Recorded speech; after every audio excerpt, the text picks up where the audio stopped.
Bonjour à tous et bienvenue, j'espère que vous allez bien.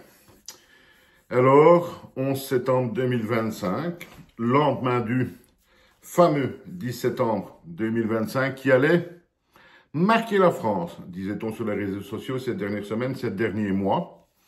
Et donc, on peut dire que c'est l'heure du bilan de cette terrible journée annoncée depuis des mois.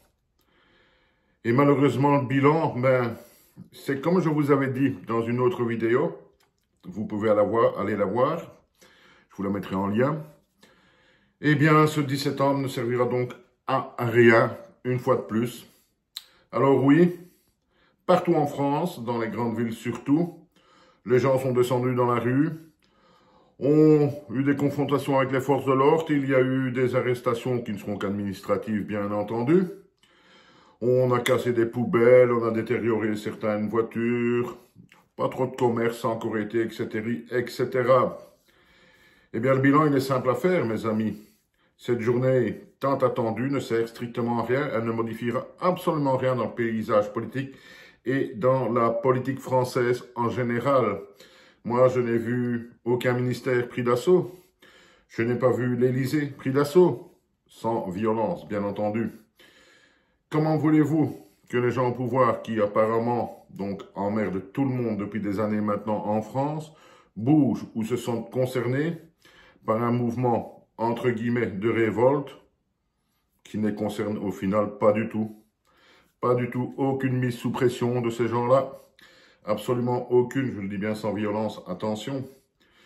Donc, pourquoi changerait-il? Puisque quand les Français sont fâchés sur eux, ils s'en prennent principalement à d'autres Français, tout aussi dans la merde qu'eux. Bloquer des autoroutes, bloquer des grandes surfaces, des sorties de dépôts, etc. Mais tout ça, mes amis, vous ne le comprenez donc pas.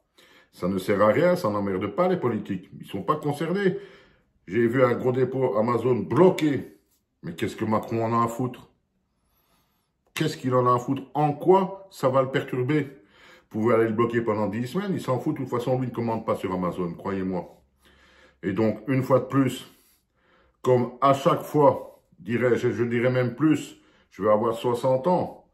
Et depuis 60 ans, des manifestations, il y en a eu des centaines et des centaines qui, au final, n'ont jamais rien changé. Parce qu'à chaque fois, et c'est un truc que je ne comprendrai donc jamais, on bloque un pays, on emmerde des gens, etc., etc., et on ne cherche pas à perturber ou à mettre sous pression les gens qui vous emmerdent.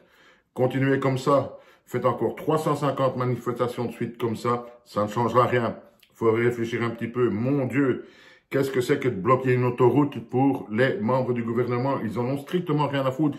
Ils doivent même rire aux larmes. Oui, je dis bien rire aux larmes. Montrer sa contestation en s'en prenant à des gens qui sont dans la même misère que vous. Comment est-il possible d'en arriver à ça? Comment est-il possible de ne même pas comprendre ça? Ça sert strictement à rien. Je viens de vous le dire, je vais avoir bientôt 60 ans. Et je n'ai jamais vu une manifestation qui a fait changer quoi que ce soit. Tout simplement parce qu'elles ne sont pas organisées de la bonne manière. Elles ne sont pas organisées vers les gens qui vous emmerdent. Tant que vous ne comprendrez pas ça, vous aurez des 10 septembre comme celui d'hier. Et à propos de hier et du 10 septembre, pour bien vous montrer que ça n'a servi à rien, on n'en parle déjà absolument plus dans les médias. Aujourd'hui matin, 11 septembre.